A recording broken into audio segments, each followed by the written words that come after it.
We open with Rob as he opens his eyes as we hear, "Hey! Hey! Hey! I'm talking to you!"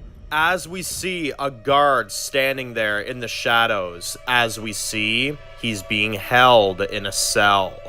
The guard says, "The big man is very disappointed in you, Mr. Johnson. You've done all this shit for too many years, and frankly, he's tired of it. Time for you to learn the consequences of your actions, Rockstar." They open the cell doors, as the guard says. "Now don't try anything funny." Rob says, "Well, I guess you can't know for sure, can you?" The guard then takes him out of the cell, as we see them walking down this hallway, as they sit him down and the guard walks away. As we then see, Matthew is across the room, as Rob says, "Matthew? What the fuck? What the hell are you doing here?" Matthew says, "Hey man, how you been?" Rob says, "Well, I can see we're both in the same place in different situations." Matthew says, "Yeah, it's been a while, my friend. It's been a while. After the battle went down, we were attacked. I was hoping I'd find you, and I'm glad I have, man, because I don't want to be with these people any longer than I have to." Rob says, "Oh, I get it. Matthew says, "Now let me ask you something. How'd you get yourself caught?" Rob says, "Was doing something for my people. Let's just say I got the short end of the stick." Matthew kind of laughs at this and says, "Don't we all?"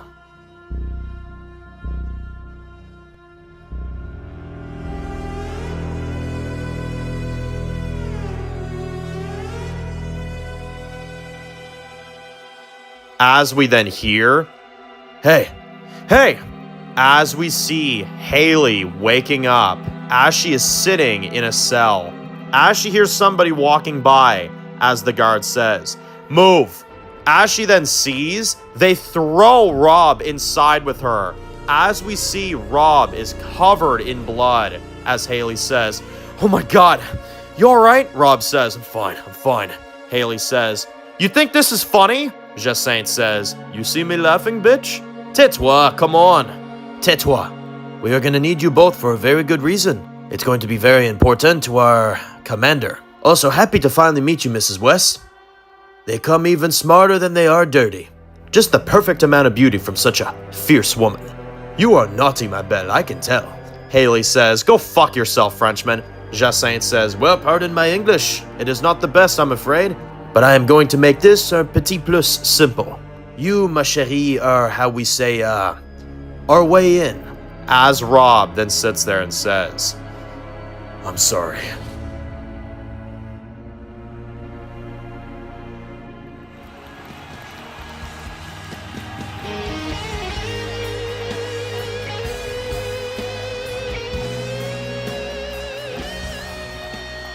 Flashback to before the outbreak. We see an arena of people. As we see Rob up there performing. As we then see Rob playing a guitar. As we see him performing a show. As we see him doing these big guitar solos. But as we then see a man with a knife going up the stage. As we see Rob takes his guitar and he kills this man in front of the whole arena of his fans. As Rob stands there covered in blood, as we see his fans look horrified and scared of him. As he stands there and whispers, I'm sorry. I'm so sorry." As we see, the guitar is covered in blood.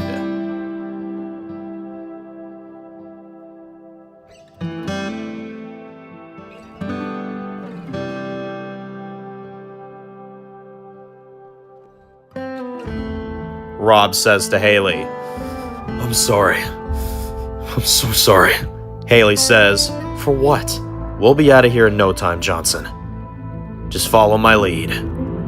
And as we zoom out, we see they are captured in an underground bunker.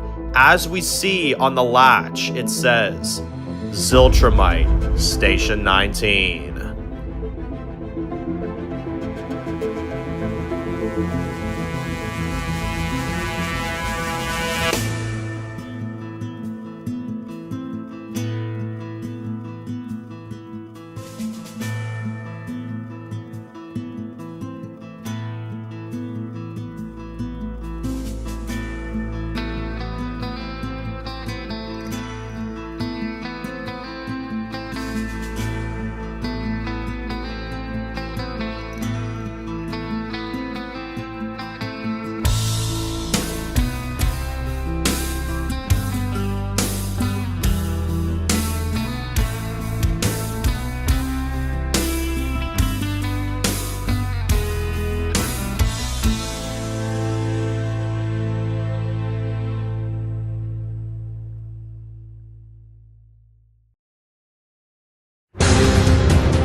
Flashback to before the outbreak. We see police cars all outside the arena, as we see Rob in handcuffs being taken away by several officers, as he says, I'm sorry.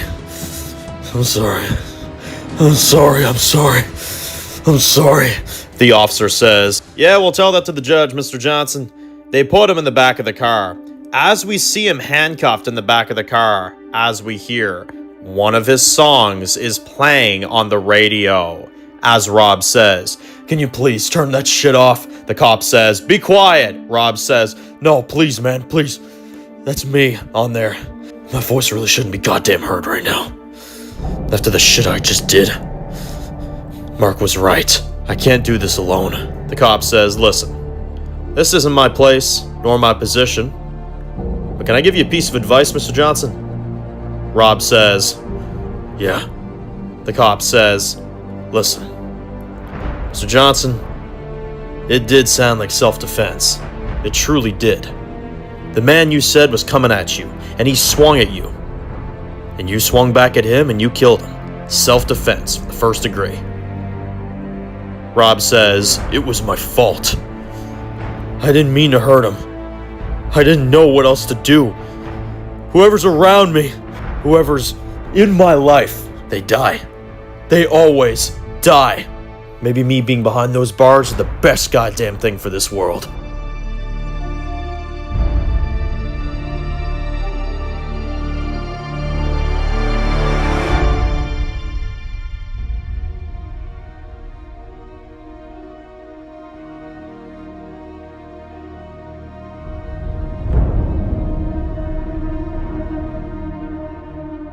As we see Rob behind bars. Rob's busted up head, and as we see Haley, she says, so you pled guilty?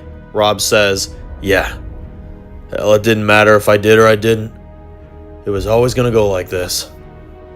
When your life is out in the open that much, that famous, that well known, it takes one small slip up to ruin your life.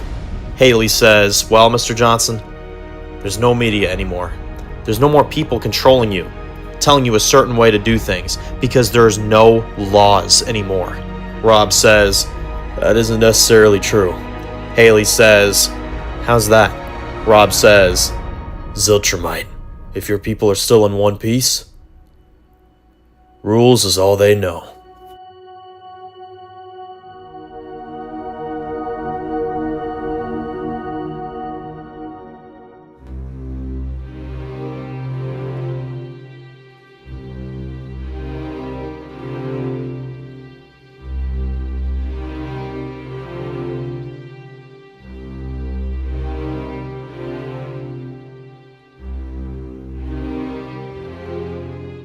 One hour later, in the Ziltrumite city, we see the sun coming up as we see Enzo standing at the window looking out at the city, as we see two Ziltrumite soldiers knocking on the door. As he says, "This fucking early, get the fuck in here." They walk in, as one of them then says, "Sorry, sir, we thought you should know. The funeral for those lost soldiers we lost the other day is at 1. Enzo says, "Alright, we'll make sure those fucking people see.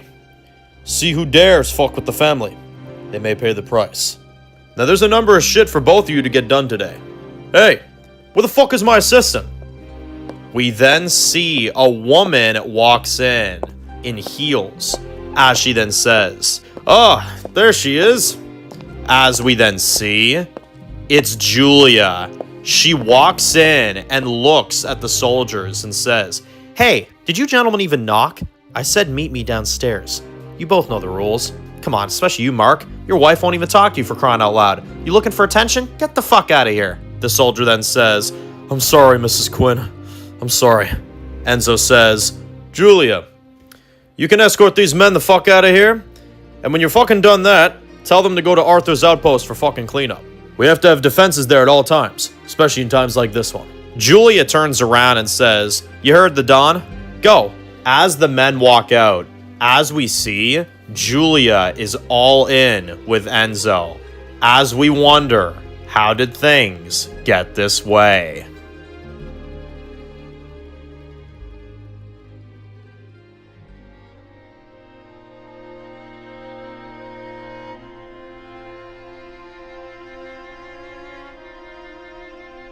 Later on, we see Dave standing in the Ziltrumite cemetery.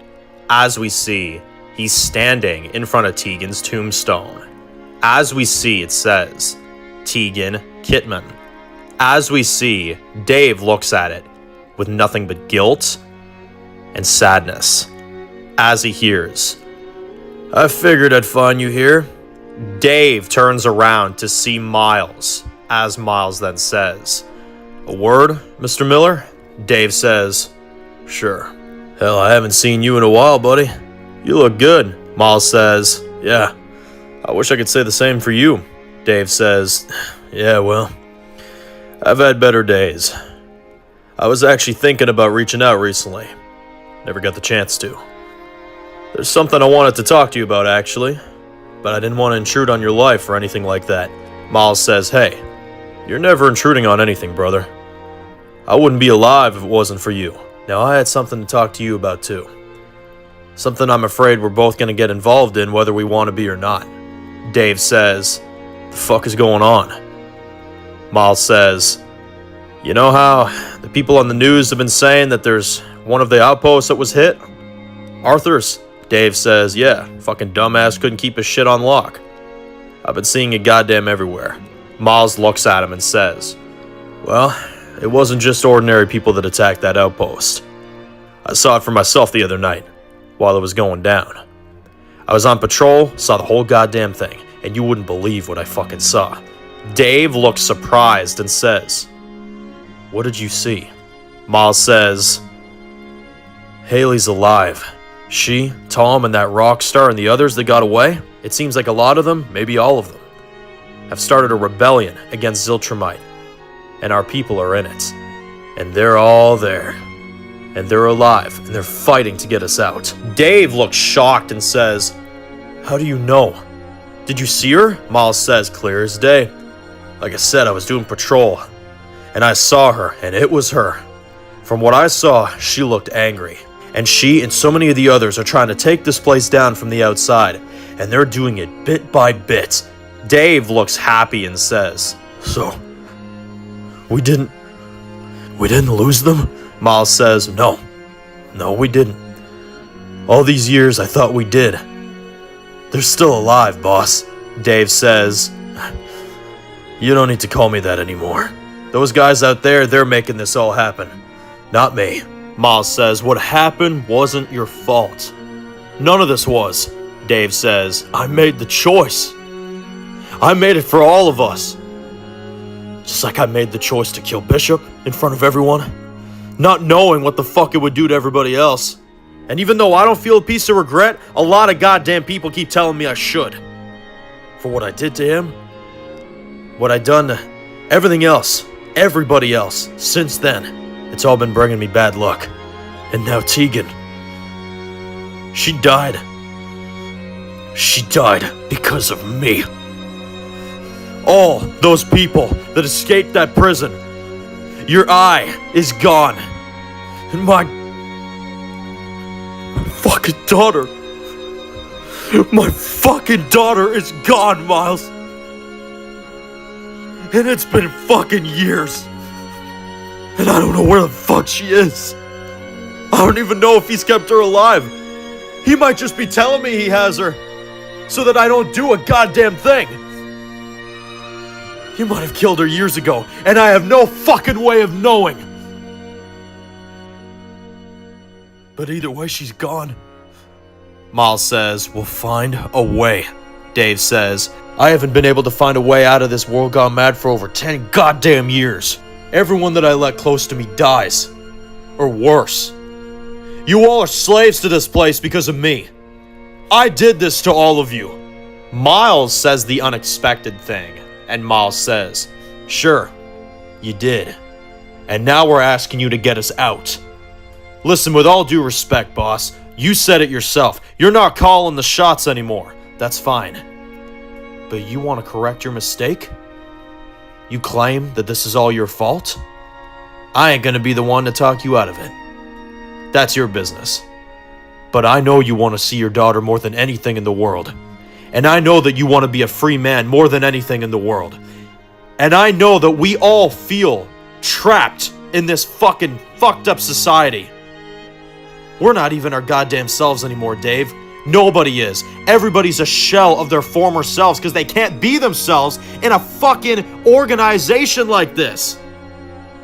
I think we all want to be free people on our own rules, on our own terms again, and there is a fight coming, whether we want it or not. He starts walking away and says, "We're going to be involved in this real soon. And I sure hope the man that saved my life is with me on this. Dave, can you please help us get the fuck out of here?"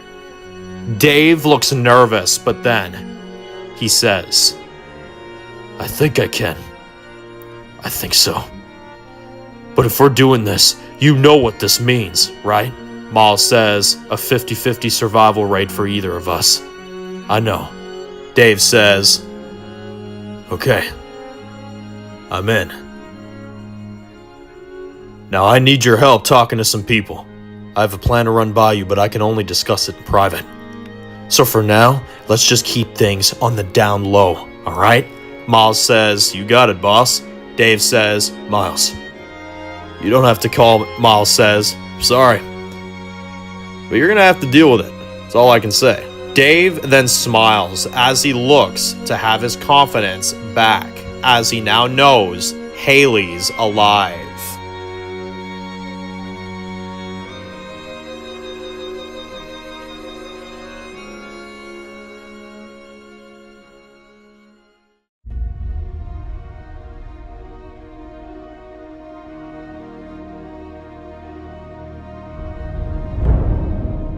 South of the Ziltrumite city, we see cameras being set up as we see a bunch of people doing a woman's hair.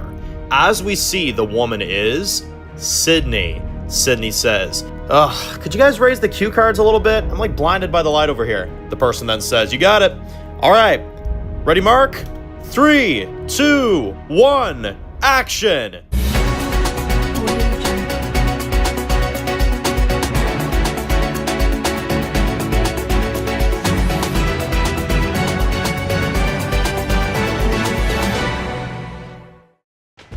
I'm Sydney, reporting live from Ziltrumite City. I'm your host, Sydney Roy, and we are continuing to have updates from Conductor Arthur's outpost after a horrible terrorist attack on him and his officers the other day. Sources are saying that there's no evidence of any survivors, and 32 are now confirmed dead. The funeral for the lost soldiers of this beautiful city is set to occur at 1 p.m. today at City Hall. Now with us is the Premier of Ontario, Mrs. Anna Reid. Thank you for joining us, Mrs. Reid. Anna says, "Thank you for having me, Sydney." Sydney says, "Now I wanted to ask you where you were when this was all going down, because we hear it was rather unexpected. Can you confirm?" Anna says, "Well, yes, it was a very normal afternoon. Everything was going according to plan, and we were bringing in more and more new people into the Dawn's process. Out of nowhere, we were hit. It was so quick.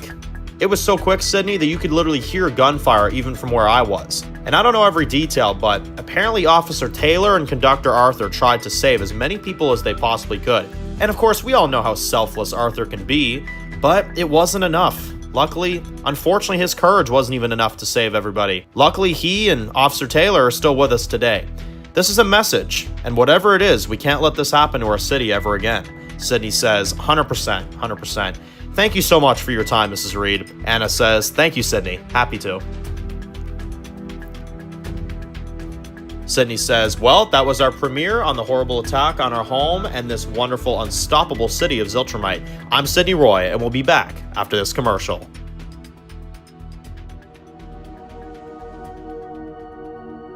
We see the camera turn off as her smile leaves her. As she says, 10 minutes? The guy says, "Probably more like 6, yeah." Sydney says, "Okay."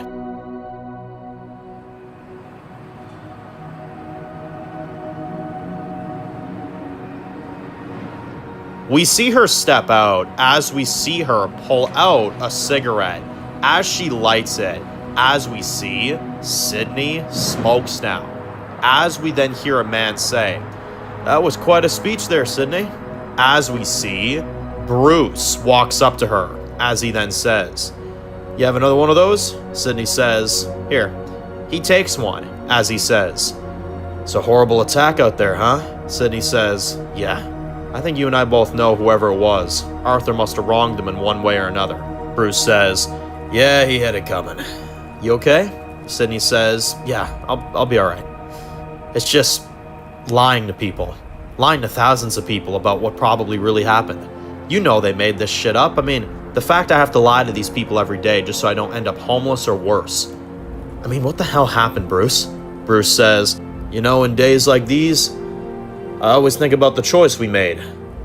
Tegan, the escape, the whole thing all those years ago. And if I'm being honest, the one thing that keeps bothering me, not all of us are here. And not all of us made that choice. You remember that. Sydney laughs and says, yeah, I know. I know Lincoln wouldn't have gone with this. Bruce says, yeah, probably not. Well, hey, I'm free tonight. If maybe you and Rebecca want to come have something to eat or something. Or maybe go watch a movie or something. Hell, bring Colin too if he's free. Sydney says, no, Rebecca left last night with Colin, actually. Bruce says, oh, really? Where to? Sydney says, I don't know. Her and Colin had orders from Enzo. They may not be back till tomorrow, maybe later. Once I'm done my shift here, I'll swing by. Bruce says, sure. And hey, keep your chin up, alright? You may be spreading lies, but at least you're not the one that's going to be taking the fall when this eventually gets exposed. Sydney says, how do you know if it'll be exposed? I mean, this place has been thriving for over a decade. Bruce says, lies are always exposed, Sydney. Tom actually taught me that.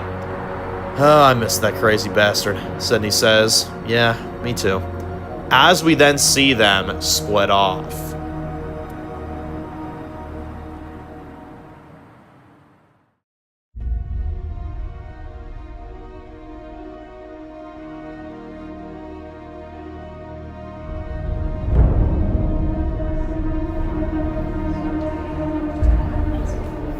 Back with Dave. We see him walking the streets of Ziltrumite.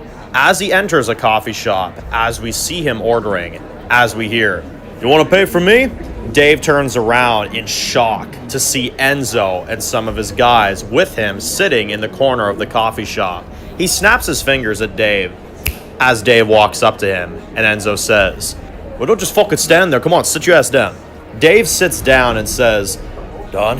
Enzo says, I want you to work security for me tonight as one of my patrols from 7 p.m. to 1 a.m. Dave says, but I'm working today. I can't just change my hours at such short notice. Enzo says, oh, from a friend to a friend, I already put in a word for you. You're off duty for the afternoon. Enjoy it. Tonight you'll work those hours. I'm making sure you get overtime, but I'm not even fucking telling you to work those hours. Pretty fucking great if you ask me. But that's what friends do for each other, huh? Dave looks pissed and says, thank you, Commander. I appreciate the gesture. Enzo says, a little birdie told me that you and your friend Miles had a very interesting conversation earlier. Dave looks nervous as Enzo stares him down. As he says, I mean, I really don't give a fuck, but I heard you two were reminiscing after all this time. So great to see you two being friends again. I mean, considering the injury you caused him. But as they say, bygones be fucking bygones. Dave says, yeah, I guess it is. Enzo says, oh, Dave, you're fucking depressing me. At least pretend to be enjoying this. I haven't seen you say anything positive in over a goddamn year. Also, you gotta shave that fucking beard of yours. You look like a homeless guy that starts burning shit and lighting things on fire on the side of the fucking road. He points at the TV and he says, hey, look, it's your best friend, Sydney. Dave looks up at the TV to see Sydney on the news. As he looks at the TV, he can see the look of doubt on her face. As he looks completely defeated, Enzo says, anyway, get your day going, Mr. Miller. Sorry for taking up your time. As Dave looks like he wants to say more, but he walks out looking angry.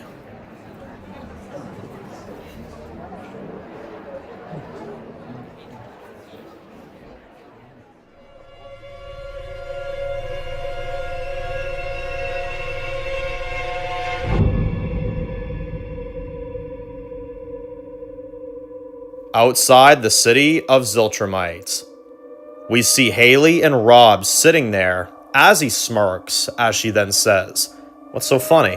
Rob says, oh, nothing. It's just, no matter what I do, For the good or for the bad. I always seem to end up behind bars. Haley says, yeah, well, we're getting out of these ones. Didn't you say you were in jail with my friend Dave? Rob says, yeah, not only was I in there, we saved each other.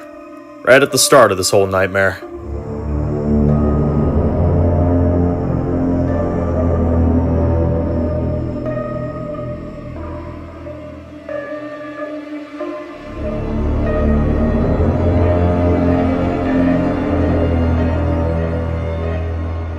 We see Rob sitting in the cafeteria. As he's talking with some of the other mates in there, we see one of the guys saying, and then I just let her have it. I killed her so fast and I got my money from that stupid bitch and I got busted, yo! Everyone laughs and we see Rob is clearly fake laughing and he's just doing it to blend in. Then the news comes on in the background as we hear, there was a murder downtown. A 34-year-old man brutally killed a woman and her 7-year-old daughter in their house, not even an hour ago. The woman's name was Linda Miller, and the little girl was Kim Miller. They say the man that murdered these two individuals is named Chris Williams. Officers claim that they are still on the search for him as we speak. The guys at the table are just talking over it. But then he sees Dave sitting at a table all alone, crying, as he starts punching some of the prison guards, as he yells to Lincoln, I'm gonna kill you! I'm gonna fucking kill you! As they take Dave away, as we can see, this is the day Dave lost his family.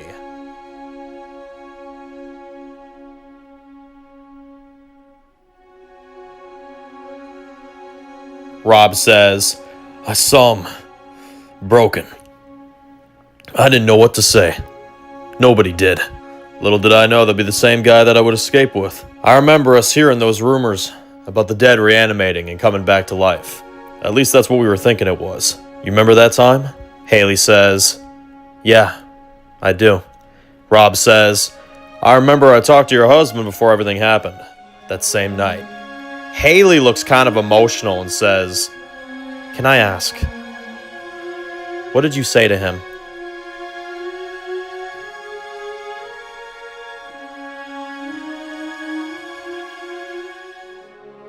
Flashback to before the outbreak.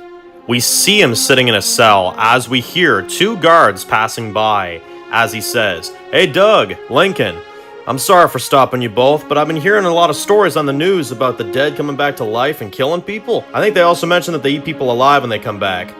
That's just fake news though, right? We see Lincoln then says, the news says what it says. We all know you think the news is fake, and we've had this discussion a million times. You won't be seeing much of me for the next 2 weeks, so the conspiracies will have to be shared with someone that actually cares. Everything's gonna be fine. The world ain't going mad. We are. As we see Lincoln walk away.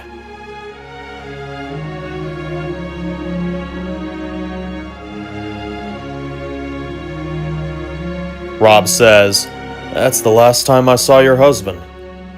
He was a good man, despite all my questions I used to have for him. He listened. Haley says, yeah, he was always a good listener. So how did you and Dave get out? Rob says, well, that happened after. Till one night, I woke up in my cell, and my cell door was opening. Guards were turned into reanimated corpses. Another prisoner was eating one of the guards alive on the floor. It's horrific shit. And I saw my chance to get out. So I took it. But on my way, I found the keys to a van on one of the guards. I had to kill a few of those reanimated corpses on my way out, which wasn't difficult, seeing how I already hit someone in the head out of self-defense anyway, so I didn't care at that point. As we see him making his way out of the prison, we see him make it to the van as he tries to get it to start. As he looks relieved as he sees it works, Rob says, and I made a getaway. And somehow, I'm still here, Haley. But then he tries to pull out of the prison in the van. We see him speeding out as we then see Dave runs in front of the van. As Rob then slams the brakes and Dave says, Jesus Christ, watch where you're going, you crazy fuck. Rob says, I'm getting the hell out of here. This place is crowded with the dead. Wanna come? I can get you wherever you want to get back to. Dave says, I got nothing left to get back to, man. But let's get somewhere that ain't here. He gets in and puts his hand out and he says, I don't think I ever properly talked to you. I'm Dave Miller. Rob says, Rob Johnson. They pull out of the prison and Dave says, oh, I know. I saw what happened to you on the TV. You need to know that if I didn't know who you were, I wouldn't have come with you. Fuck that shit. The last guy I talked to and opened up to back there was bailed out recently by someone. And guess what? He killed my family the second he got out. I don't even know why. Rob says, so is that who you're after? Dave says, yeah, something like that. Look, if he's alive, I'm gonna find him. Rob says, how? How are you gonna do this without the law catching up to you? Dave says, buddy, you see that shit back there? Order ain't a thing anymore. And as far as I can tell, we can do whatever the fuck we want. Rob says, well, no offense to you, buddy, but I think I'll pass. That sounds like a suicide mission waiting to happen. I think I'll go my own way, but I got a buddy of mine. He was left in charge of my house down here in DC. I'll stop back at home and get you some new clothes, food, and maybe even some weapons for your trip if you'd like. Dave says, you don't have to do that, man. Rob says, hey, I saw your face when you lost your family, and nobody was there for you. And trust me when I say, man, you better believe me. I know what it's like to have no one who gives a damn about you. Trust me, man. It sucks. Dave says, thanks. I appreciate it. You know, I knew the media was wrong about you. I just knew. Yeah, I'm sure you did, Rob says. They pull into Rob's mansion as we see it's been left behind, and Rob and Dave get out, and Rob says, damn, you just defend yourself and your crew acts like you never fucking existed. Fucking pathetic. They enter, and Dave says, beautiful place regardless. Rob says, thanks. They hear the sound of the city going mad from outside the house, and Dave says, you maybe by chance have something that's not a fucking jumpsuit? We cut to Dave putting on a black jacket and getting a new outfit, and Rob walks out with new clothes and says, how they fit? Dave says, good. Look, I really appreciate this, alright? I think you're the last kind soul I ever met since before everything fell apart for me. But karma's a bitch, cause seems like things are falling apart for everyone now. Maybe this is what they get. We see Rob and Dave packing a truck full of supplies, and Rob says, that about does it, my friend. So where are you off to? Dave says, my house. Gotta see what's left. Got some things from my family that goes back generations there. A pretty cool hat, might I add. Then, I'll find the people who wronged me and make things right. Rob shakes his hand and says, good luck to you. I hope you get some peace on this shit, bro. And hell, maybe we'll meet again someday. As we see the sun setting, Dave drives away as he goes on his own journey. And as we see Rob look sad, he's left alone in this world gone mad.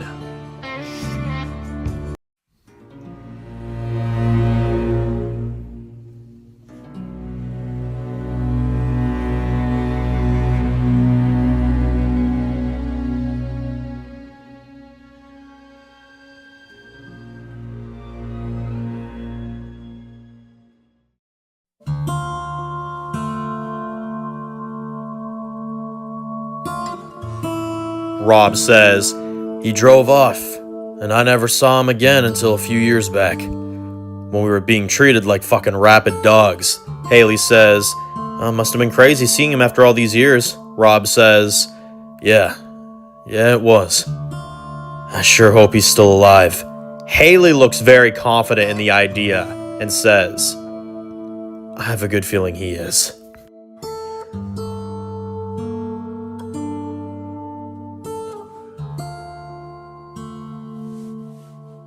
As we see a mailbox that says Miller. As we see Dave opens the front door to his family's house. As he walks in and sees nothing. The house is empty. He looks sad. As he then sees the keychains with the names on it. Linda Miller, Kim Miller, and Dave Miller written on them. He stands there as he looks through the house one last time. He then goes upstairs up to his room, as he then starts packing some of his own clothes, as he then sees the hat Paul left for him when he was little, as he sees it, and then he takes it. He then goes into his daughter's abandoned room, as he says, "Oh baby girl, where did I go wrong?" As he looks determined, as he puts the hat on, as he then walks out of his house and leaves his family behind.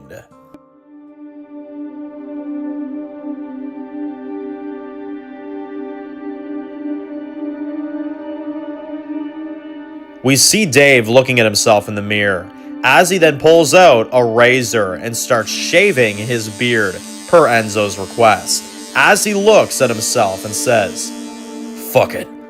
He walks over to his phone as he calls someone and says, "Hey, can we meet?" As we see, he puts his constable outfit on, as he puts his hat on in the current timeline, as he then walks out of his house and gets into his car, as he looks at himself in the visor.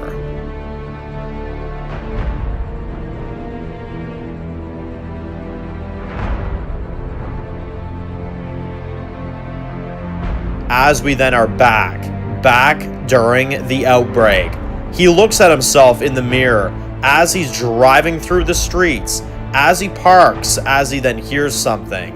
He gets out of the truck, as he then sees from far, Washington, D.C. has fires everywhere.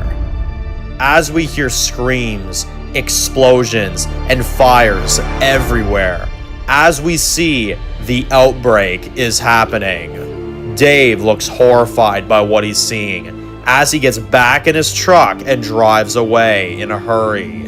He tries leaving the city, but after a few minutes of driving, he stops the truck in front of a graveyard. He looks sad and angry, as he then says, "Goddamn Williams," referring to Chris. As he steps out, as several minutes go by, as he is looking at grave after grave after grave in this cemetery, until he eventually finds Linda and Kim's graves, as he breaks down a bit and says, "Linda, I tried. I shouldn't have robbed that store. You told me.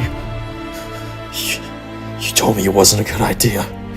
You fucking told me it would only be bad luck. But I didn't listen. I said to myself, and I said to you, a man has to protect his family. And I let our financial hell ruin all of this, ruin us.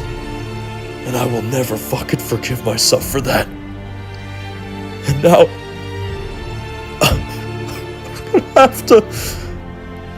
I'm gonna have to live in this fucking world all by myself.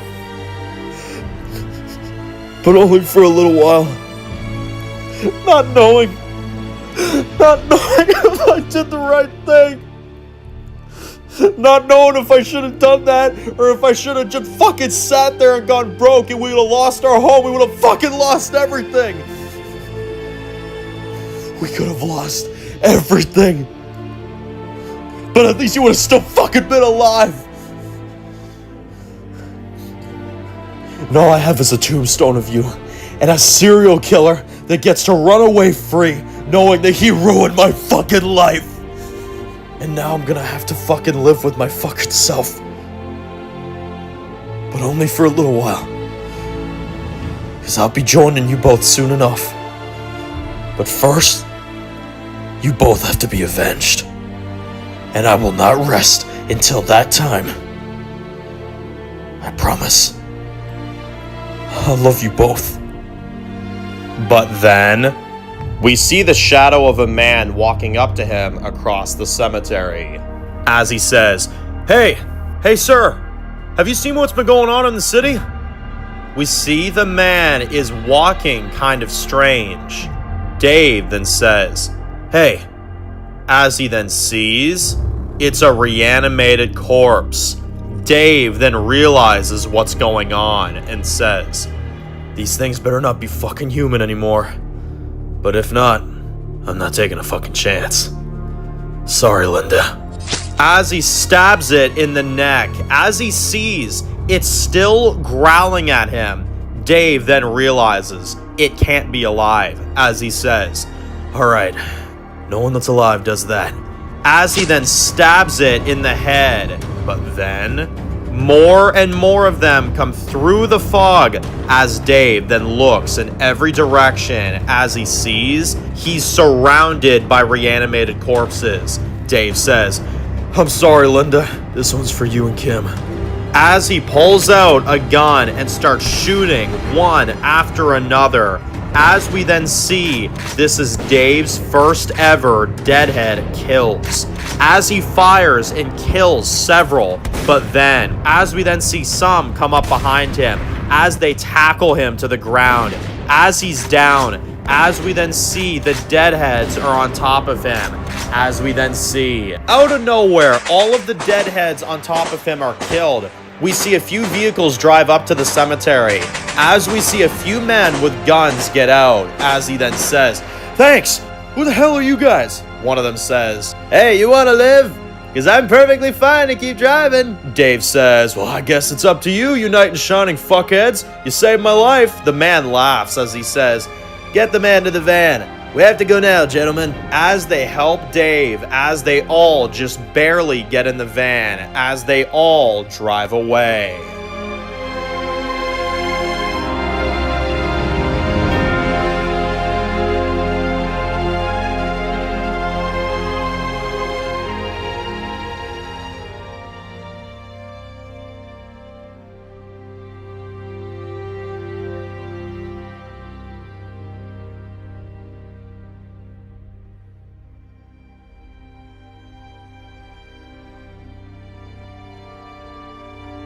Currently, back with Sydney. We see her shopping in a grocery store at Ziltrumite. We see her walking out into the parking lot, as we then see her loading her groceries into the back of her vehicle. As we then see her going home for the night, we then hear, "Sydney?" She turns around and says, "Glenn?" We see this man walks up to her, as we see it's her old colleague from the DEA, as she looks happy and says, "Oh my God, how are you?" Glenn says, "Oh, you know, surviving. I honestly presumed you dead, Sydney. Then again, I could say that for most people these days, but when I heard you were here, I just had to track you down." Sydney says, "This is unreal. I'm sorry, I feel like I'm talking to a ghost right now." Glenn says, "Well, you are. I like to pop in out of nowhere, you know that." "Oh man, it's good to see you again. You know, I'd love to say hi to Emma too if she's around." Sydney looks kind of sad and says, She didn't make it. I'm sorry." Glenn looks shocked and says, "Damn. I'm sorry to hear. I am. Your parents must be taking it rather hard." Sydney says, "Well, they died too." Glenn says, "Oh my God." He hugs her and he says, "Forgive me." Sydney says, No, it's okay. It happened a long time ago." Glenn says, "So you don't have any family left? Did you come here with anyone or just yourself?" Sydney looks like she wants to say more, but out of safety for our group, she says, No, it's just me." Glenn says, "Well, I still got family with me. We were all surviving in a bunker for several years, until we eventually ran out of supplies, and then we tried our luck out on the road. We saw the signs and thought we'd try our luck. We came here, and after a long, excruciating screening process, we finally made our way into the big city." Sydney says, "Wow, how old was your son Devin? He was really little back then." Glenn says, "Yeah, he just turned 14. We have a little girl now too, Jessica. We had her on the road. She'll be 9 next month." Sydney says, "Wow. Well, it's nice running into you. Good to know that I have some friends on the inside." She starts taking off as he says, "Hey, if you'd like, I'd love to invite you over to dinner tonight. It would just be me and the family. And of course, if you want to bring any friends of yourself." Sydney says, "You sure? I mean, it's been a long time. I wouldn't want to intrude." Glenn says, "Don't be silly. Us being friends this long, reconnecting, that considers us family in a place like this. Stop by the house tonight at 7. We'll have some dinner. Here is my address. We can catch up, like old times." Sydney says, "Okay, sure. I'd be happy to." Glenn says, I gotta go for now. Sydney says, okay, nice to see you, Glenn. As we see, Sydney leaves as well, as they both go their separate ways. As she gets in her car, as she sits there for the first time in a while and cracks a smile.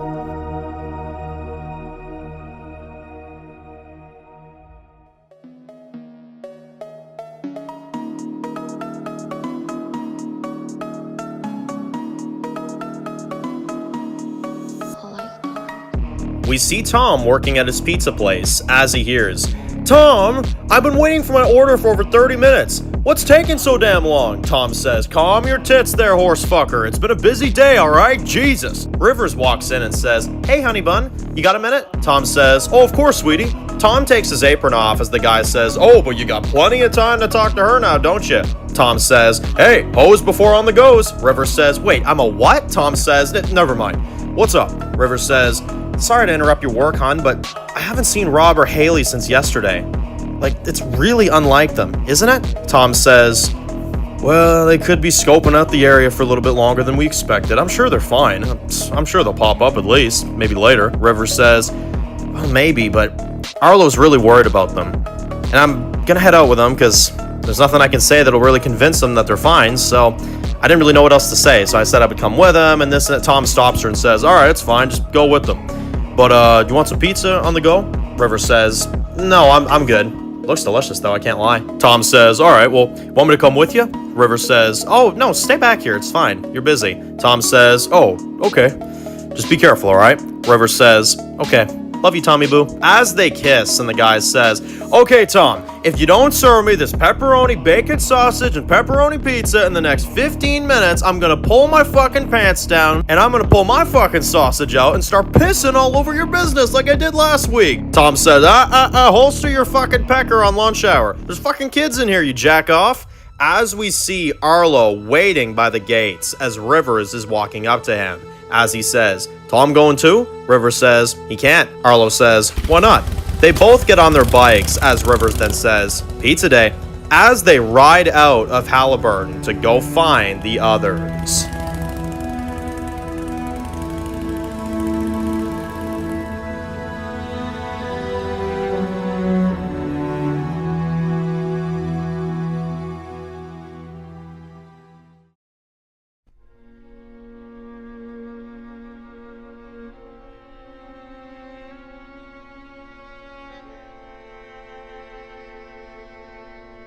Back with Dave. We see him walking through the park as he's looking at all the buildings, as he then sees Ashley sitting at the bench as he goes over and says, thanks for meeting me. Ashley says, I assume Miles talked to you? Dave says, he did. He told me about Haley and the rebellion. Ashley says, and? Dave says, I'm thinking of joining them somehow, but that's going to take time and resources. Now, I'm trying to reach out to as many of our people as we can get, at least the ones that are still around. Ashley says, yeah, I've seen it. Every time I'm on patrol, they talk about how scared they are or whatever, that there's this threat on the outside, and these people are scared of them. They are. They just don't like to show it. Dave says, maybe they are. But Enzo, he's still holding my daughter's life over my head. So I want to be careful about what we're doing here, because if we make one wrong move, or if Enzo even has a small idea of what we're doing, he'll kill her. Ashley says, you know that's a risk either way, right? Dave says, I know. But I want you to get everybody together. Everybody listens to you. You're approachable, very approachable. That's a compliment to you, Ashley. No wonder you're Lincoln's sister. Ashley smiles and Dave says, there's a party going on tonight, and I'm sure you've been hearing.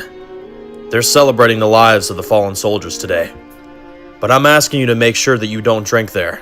None of our people do. I want all of our heads clear-minded and looking at every single detail we can. After that, I want everybody to meet here. He shows her a place, and he says, you know where that is? Ashley says, yeah, I think so. Dave says, all right. After my patrol, after the party's done, I want everybody that we know you can get to meet us there. Can you do it? Ashley says, of course. Dave says, all right. As he gets up and she says, hey, If you don't mind me asking, what changed after all this time? He looks at her and he says, the leadership of the West family. Without the West family, I'm a goddamn mess. Something about you people always keeps me alive, despite everything. And despite all the times I should have been dead, you people just have a way about you. He walks away as we see Ashley look slightly worried on what they're gonna have to do next.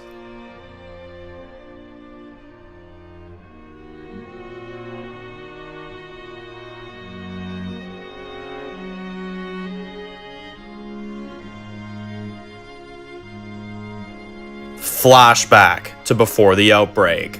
We see Dave in the back of the van as he says, so where are we heading to? The guy says, you talk a lot, don't you? Dave gives him a side eye as the guy says, I haven't formally introduced myself.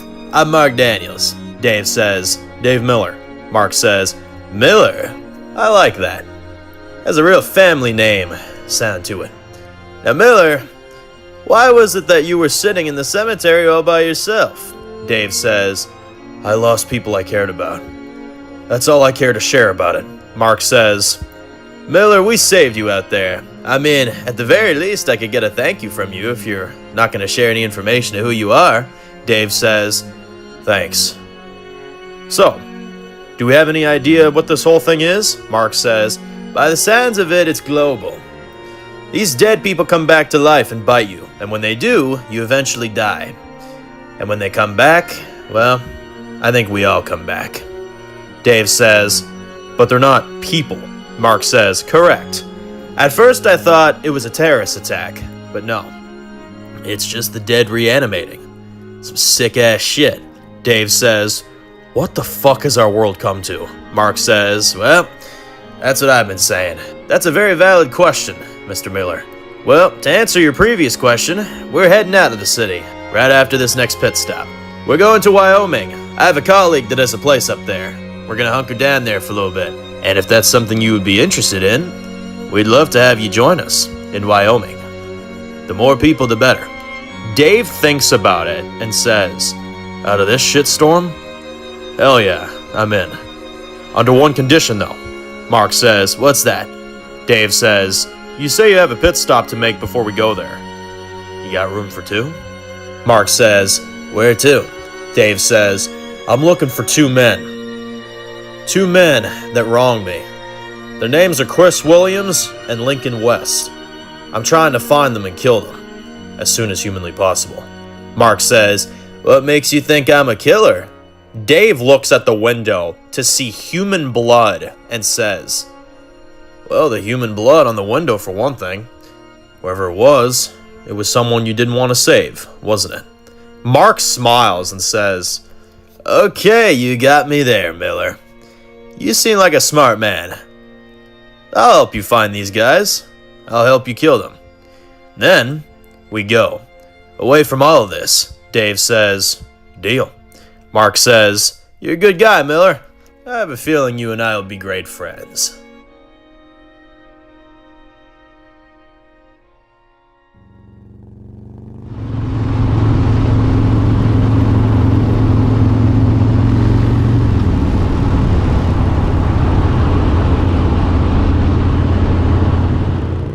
We see Rivers and Arlo driving on their motorcycles. As they see some deadheads on the road, they zigzag around them as they pass them by. We then see them driving up a hill. We then see Haley and Rob's abandoned bikes. They both look worried as they get off their bikes, as Rivers looks freaked out and says, They were here. Arlo says, okay, just calm down. I'm sure they just went off somewhere. River says, you see how this looks? Their bikes are stashed in the middle of a train track. They wouldn't just leave their bikes like that. They would leave them somewhere that wasn't here, like in bushes or some shit like that. Arlo says, yeah, I'm sure they're fine, all right? We just gotta circle around, do a sweep. I'm sure they're around here somewhere. River says, I just don't know if they... We hear a gun click as we see a Ziltrumite soldier is standing behind them, holding them at gunpoint as they say, don't move. Rivers and Arlo turn around as she says, Where did you take them? The soldier pulls out his walkie and says, just saying, I found 2 more of the rebellion. I'm bringing them back now, over. As we see the deadheads from down the road running towards them. The soldier tries shooting them, but as he then turns his back on them, Arlo then knocks him out. Arlo says, get your weapons out, they're coming. Rivers says, yes, so are they.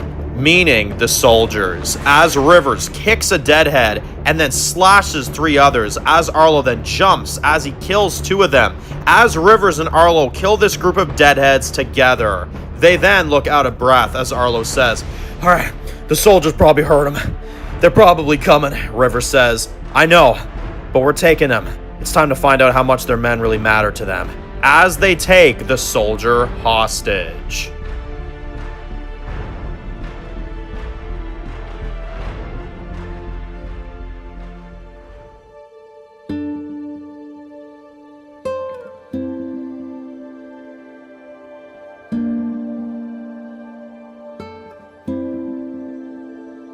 We see the sun starting to go down, as we see Sydney and Bruce walking up to this house, as he says, so this guy worked with you? Sydney says, yeah, it's a long story. He said to bring a guest, so you're it. They ring the doorbell, as Glenn comes to the door and says, I've been expecting you, Sydney. Who the hell is this guy? Bruce says, name's Bruce. Good to meet you, Glenn. Glenn says, please, come in. Sydney walks in to see a very fancy house, as she says, wow, beautiful place. Glenn says, thanks. Yeah, we've had it for the first couple months we've been here. They walk into the kitchen as Sydney says, Holly, oh my god, how are you? As they hug, Holly, his wife, says, great, we're doing great. We were so surprised to hear you were here. So you're on the news now? Sydney says, yeah, kind of something they made me sign up for. They thought I was valuable and I had a good voice, so the commander chose me personally. Holly says, wow, the commander himself chose you? What an honor. He doesn't just hire anybody, so Holly says, dinner's gonna be ready in about 10 minutes, okay? Honey, can the kids come out now? Glenn says, of course. He smiles and says, my kids were in a bit of a timeout. Sydney says, oh yeah, kids can get pretty crazy sometimes. As Bruce says, hey, is there somewhere I can get washed up? Glenn says, yep, just down the hall and second door to your left. Sydney says, so Ziltrumite, huh? How's it been treating you guys?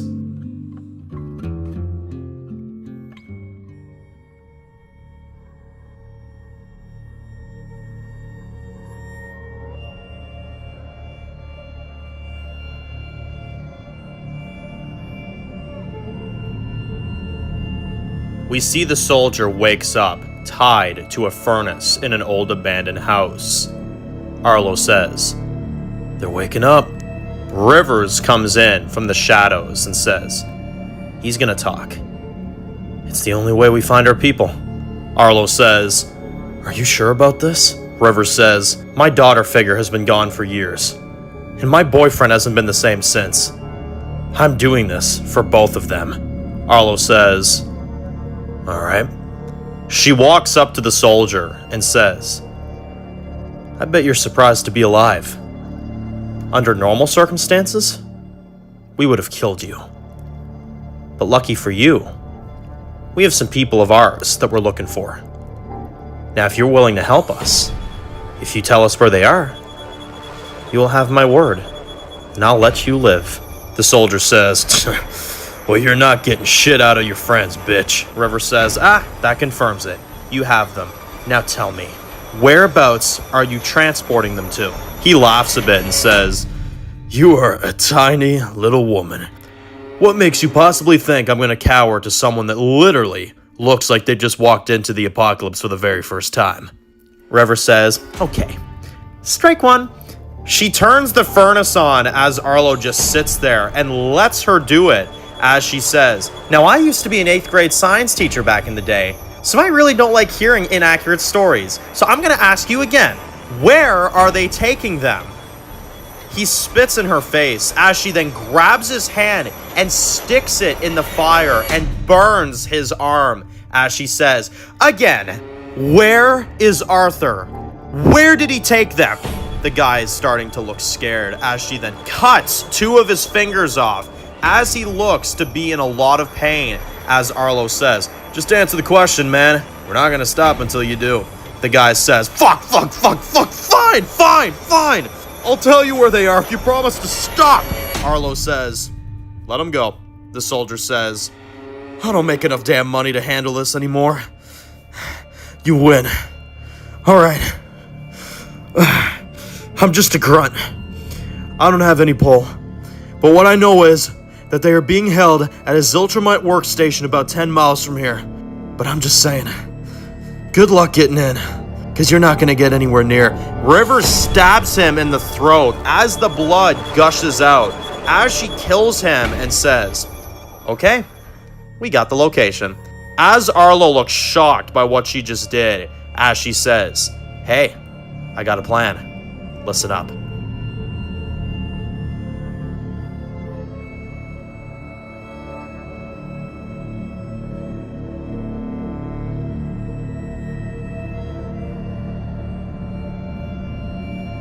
We see Dave walking the streets as we hear, "So where are we going?" Flashback to during the outbreak. Mark says, "Well, since you already told me the menu you were going after, I guess I might as well be honest with you. I'm going after a man that's been wanted for a long time. And now the world's flipped upside down, it might be a bit easier to get to him. If the dead haven't already, I will." Dave says, "Who is this guy?" Mark says, "Oh, look at you, all curious. And no, it's not Chris Williams. The world isn't that fucking small, alright, Miller? This is a man that I've known for many, many years, and I gave him everything in the world, and he just threw it all away." Dave says, "What, are you gonna," Mark says, "kill him?" "Yeah, eventually. Gotta torture him for a little bit first. Then I'll eventually kill him. You see, I like my dogs pouting and on their knees, not eating their food and ignoring me, if you catch my drift. I like to feel the pain they're feeling before I kill them. If that doesn't transfer over, then what the fuck is the point of what I'm doing? You gotta feel that satisfaction. I would suggest doing that with that Chris Williams fella. That man ruined my career. Money hasn't been the same since I let him go." Dave starts putting two and two together and says, "So he was a famous guy?" Mark says, "Oh yeah, he was at his peak with me though." Dave says, "What is his name?" Mark says, His name is Rob Johnson." As Dave looks upset hearing that, as he knows this man is bad news. We see them pulling into the prison. As we see, the fences are down.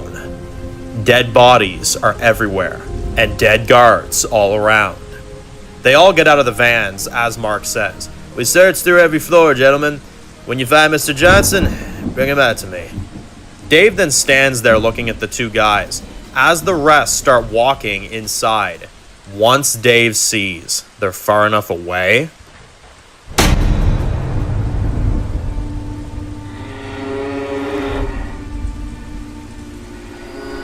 Dave takes out his knife and stabs one of them in the neck. As the blood gushes out, the other guy pulls out a gun and tries shooting him, but Dave uses the other guy's body as a shield. As he then pushes the other guy down, he then takes his gun off the ground and shoots the other guy in the head.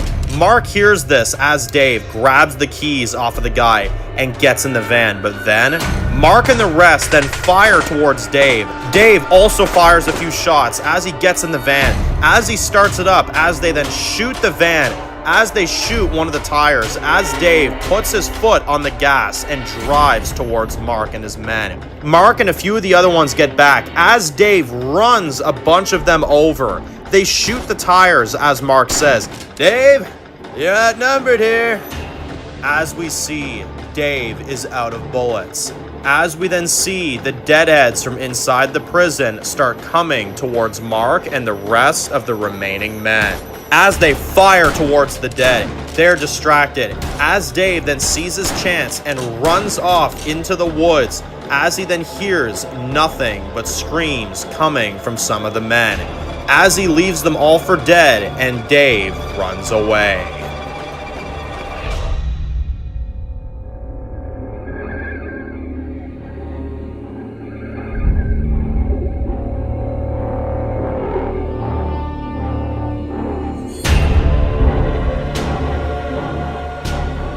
Later on, we see him running through the woods as he hears nothing but the sound of the dead.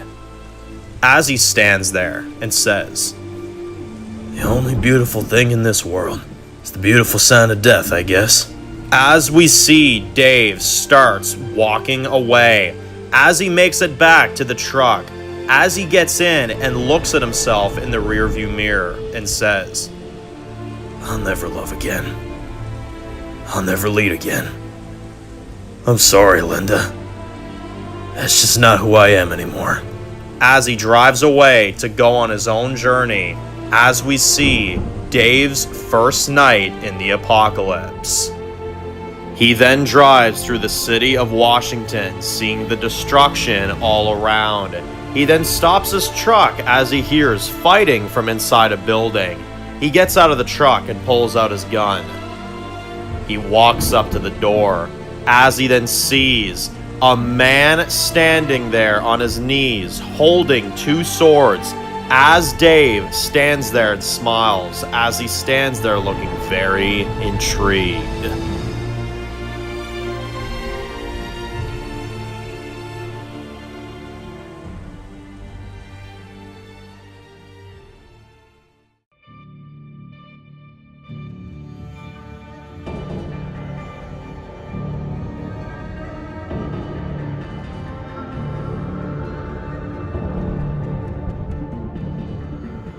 We see Tom's bar is opening as we see Billy walks in and says, "Hey, Uncle Tom." Tom looks surprised to see him there and says, "Hey, what are you doing here, kiddo?" "Well, I guess that age limit thing is pointless. Can you take that down? Now, your Aunt Rivers is out there looking for your mom right now, alright? So, don't be concerned about." Billy says, "No, I know. I'm sure she'll be fine." Tom notices that he's not really all that worried about it and then says, "Well, hey, my neighbor just gave me this thing of darts. Have you ever played darts?" Billy says, "I can't say I have." Tom says, "Damn, you shot a gun and yet you've never played darts?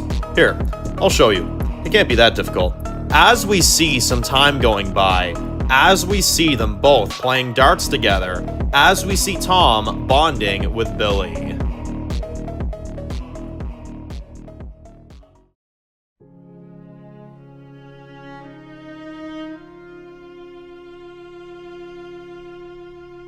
We see Arlo fully clothed in a Ziltrumite armor that they took from the soldier.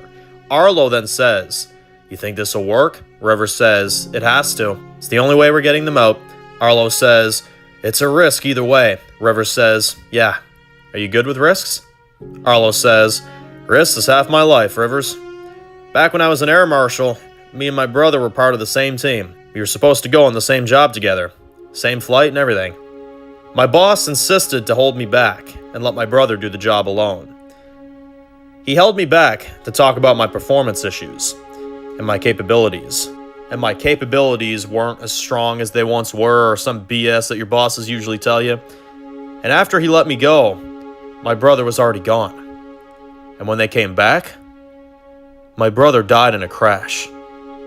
He died, Rivers. And I was supposed to go with him. And I kept thinking, is it my boss's fault?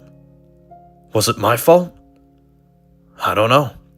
But it took an extra 5 minutes for things to be different. So I'm not waiting 5 more minutes, Rivers. Even if that's all we have left, I am living my life to its fullest every day for my brother and for the people that I don't get to live with anymore." Rivers looks shocked and says, "Okay, I'm glad to hear. And for the record, I think your brother would want us to do the same thing by the sounds of it." Arlo says, "I hope so. But I'm ready. So let's do this."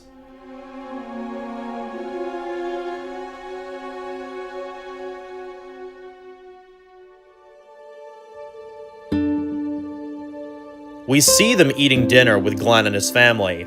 As we hear Sydney says, "I was not. I remember I pulled in and there he was, naked as a damn chamber, I'm telling you." Glenn says, "Yeah, but you were the one that drove in first and you didn't report it." Sydney says, "Oh, no. I had him in the station before. I wasn't going to do that all over again. And then he just got released and then he went back into the streets again and then he did it all over again." You didn't want to do it either, Glenn says. Alright, I'll admit, you got me there, I'm not gonna lie. The guy was a damn tool to deal with. They laugh, but then we see his 14-year-old son walks out. As Sydney sees he has a black eye, as he sits down and Glenn says, "Hey now, are you ready to listen, young man?" The kid says, "Yes, Dad. I'm ready." Glenn says, "Good. Now, who wants dessert?" Holly says, "Well, I still gotta make that." Glenn looks angry and says, "Honey, we have guests. Please don't make me say it again." Sydney looks awkward as she sees there's some bruising on his little girl's arm, too. Bruce also picks up on this as Glenn says, "Honey, can I see you in the kitchen for a moment?" Sydney says, "Excuse me."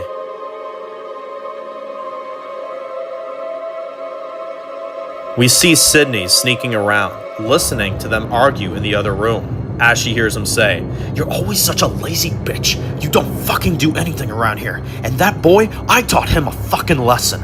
And I would beat him again. I will teach him again if he does even one fucking thing wrong. I will hit him again. You understand me? He treats me with respect. And you just stay the fuck out of it."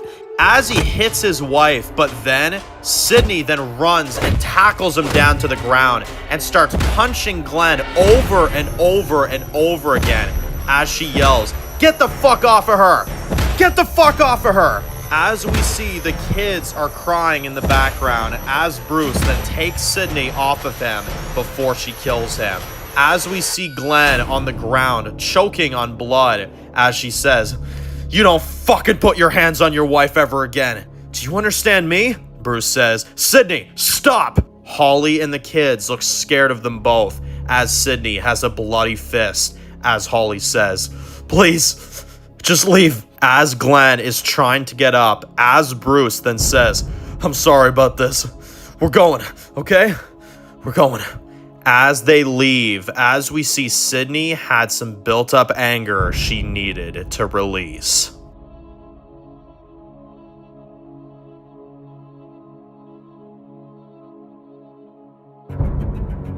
We see her and Bruce walking out of the house into the streets at night as he says, "You didn't really think I was gonna let you go through with that, did you?" Sydney says, "He was beating on his wife and his kids. I don't know who the fuck that was in there, but something changed in him. He was never like that before." Bruce says, "Are you sure? Maybe you just didn't see it back then." Sydney says, "I know what I saw back then, damn it. He used to be a friend. Hell, my parents loved him. They called him the son they never had. And now I almost fucking killed him. I don't know what's wrong with me. But this place, it destroys everything it has. Whether it's us or whether it's them. This place is a goddamn anarchy." As she walks down the road, as she looks rather upset.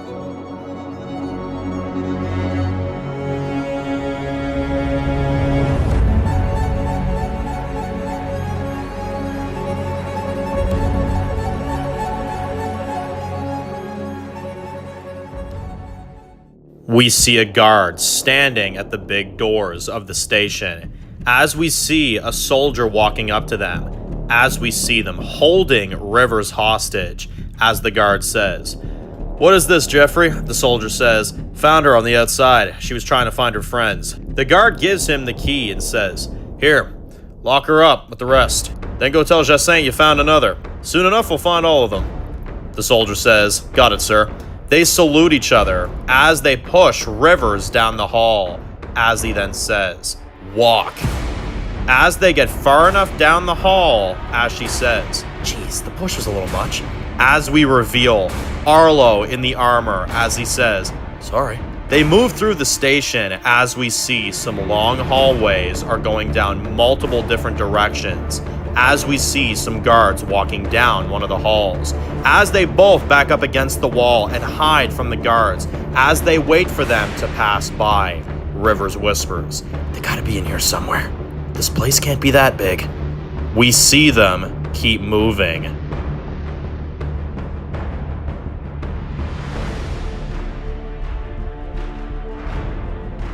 we see Haley and Rob sitting in the cell as Haley finally gets the rope off of her, as she then runs to the other side of the room and says, "Hey, give me a hand with this." They both kick the pipe in as Haley takes this metal pipe, as they then hear the soldiers walking up to the cell as they both get ready. But then they open up a little hatch and throw a smoke bomb in the room as they both get down, as Rob and Haley are both coughing, as the soldiers grab them by force and throw bags on their heads, as they bring them out and as they walk them down the hall.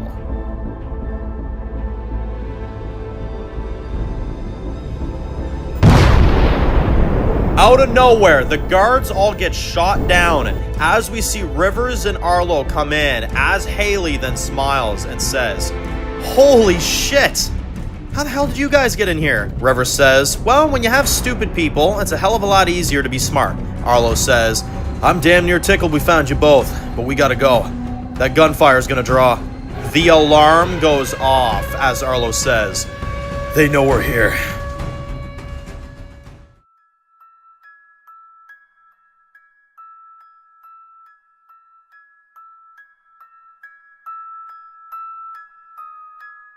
We see Dave walking the roads as he sees Mr. Sunderland's bar across the street. But now, he keeps walking as he is now fully focused and ready to go.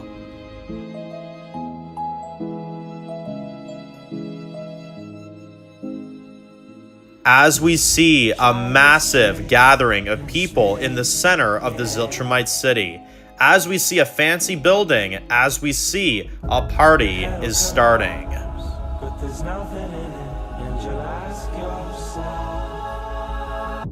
where is my mind? As we see, Sydney is sitting in her apartment, just drinking her sorrows away. As we then see several empty bottles next to her, as we see her crying, as her cry turns into a laugh, as we can see, Ziltrumite has driven her crazy.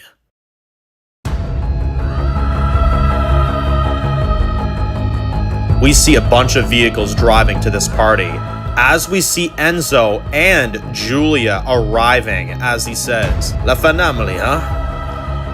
This would be more of a good day for us. No more fucking anarchy."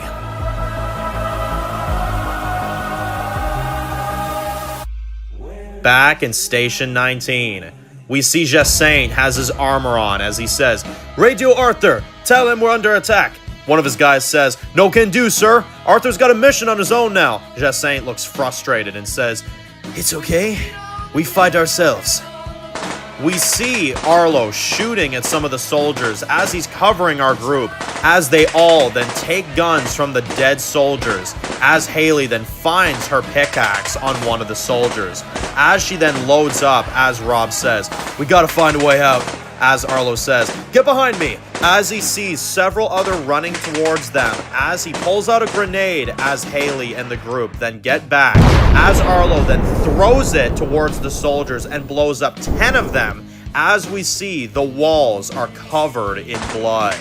Jacinthe gets back as they run for the door, as more soldiers fire back, as Haley stealth kills one with her pickaxe, as Rob gets another one in the back, as the soldier then says, Please, Mr. Johnson, you don't want it." He shoots them, as they then just see 2 guys are left, as we see one of them is Jacinthe, as Rivers shoots the other guy, as Rob then grabs Jacinthe by his jacket and tackles him, and he starts punching him over and over and over again, as he keeps going, and Arlo says, Rob! Arlo stops him and he says, "Hey, that's enough!" Rob yells to Jacinthe, "Where's Arthur? Where is he?" Jacinthe laughs as he says, "You think I would tell you? It's all part of the plan, Rob." Rob says, "What fucking plan? What are you people planning with us?" Jacinthe says, "Well, Patate, you can take my word for it, but I was hoping as many of you as possible would come out here." Haley says, "What the hell does that mean?" Jacinthe says, "It means you may want to get home quickly." If you even still have a home to get back to. Everyone looks worried as Rob is about to kill him, as Haley then stops Rob and says, "Leave him. He's no threat to us." She looks at him and she says, "I'm keeping you alive for one simple reason. I want you to tell your commander that I look forward to meeting them. And you tell him that family he stole is mine and will be brought back to its rightful owners. You tell him that." As she knocks him out, as River says, "We gotta get home right now."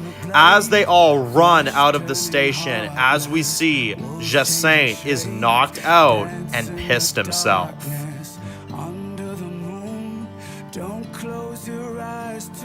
As they run into the woods in a hurry to get back home.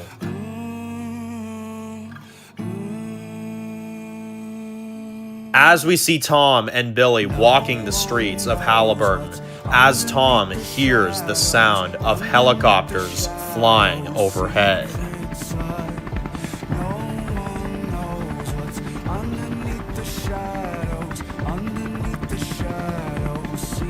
We see multiple Ziltrumite helicopters flying over Halliburton, as we see Haley and the others running through the woods in a hurry as they look panicked.